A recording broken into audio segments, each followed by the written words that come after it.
ఈ న్యూమరికల్ కనుక అబ్జర్వ్ చేసినట్లయితే 0.2 kg ఆఫ్ ఐస్ని మనము 0.3 kg ఆఫ్ వాటర్తో యాడ్ చేసామండి. యాడ్ చేసినప్పుడు రిజల్టెంట్ 10 degrees ఆఫ్ వాటర్ వచ్చింది. అప్పుడు లేటెంట్ హీట్ ఎంత అని అడుగుతున్నాడు మనకి ఇప్పుడు. ఓకేనా?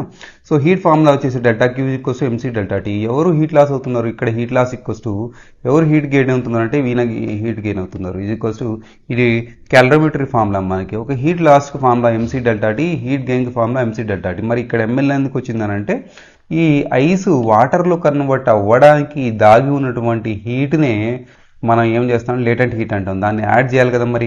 అంటే డైరెక్ట్ మనకి ఈ ఐస్ వాటర్లో కన్వర్ట్ అవ్వదు కదా. సో డైరెక్ట్ ఇక్కడ అంటే 10 degrees ఆఫ్ వాటర్లో కన్వర్ట్ అవ్వదు కదా. ఫస్ట్ ఈ 70 degreesతో కలిసి ఈ ఐస్ మెల్ట్ అయిపోయి వాటర్గా కన్వర్ట్ అవుతుంది. ఆ మెల్ట్ అయ్యే ప్రాసెస్లో మనకి దాగి ఉన్నటువంటి హీటే మనం యాడ్ చేయాల్సింది ఇక్కడ ఎంఎల్, లేటెంట్ హీట్ అని అంటాం. సో ఇప్పుడు ఎం వాల్యూ ఇచ్చాడు 0.3, ఇక్కడ మనకి సి ఇచ్చాడు 4186, డెల్టా టీ ఇచ్చాడు 70 మించి 10 degrees తీసేయాలి. ఇది దేని గురించి మాట్లాడుతున్నాం? ఐస్ గురించి మాట్లాడుతున్నాం కాబట్టి ఇది అందుకనే 0.2 తీసుకున్నాము ఐస్ది. లేటెంట్ హీట్ ఇదే కనుక్కోవాలి మనం.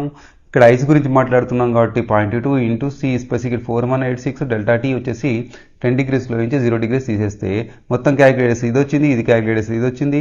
మనం ఇక్కడ నుంచి ఎల్ ఫైండ్ వేస్తే 3.35 into 10⁵ జౌల్ ఫర్ కేజీ. ఇది నియర్లీ దేనికి ఈక్వల్ ఉంది? బి ఆప్షన్ కరెక్ట్ ఈక్వల్ ఉంది కాబట్టి బి ఆప్షన్ పెడతామండి ఇక్కడ.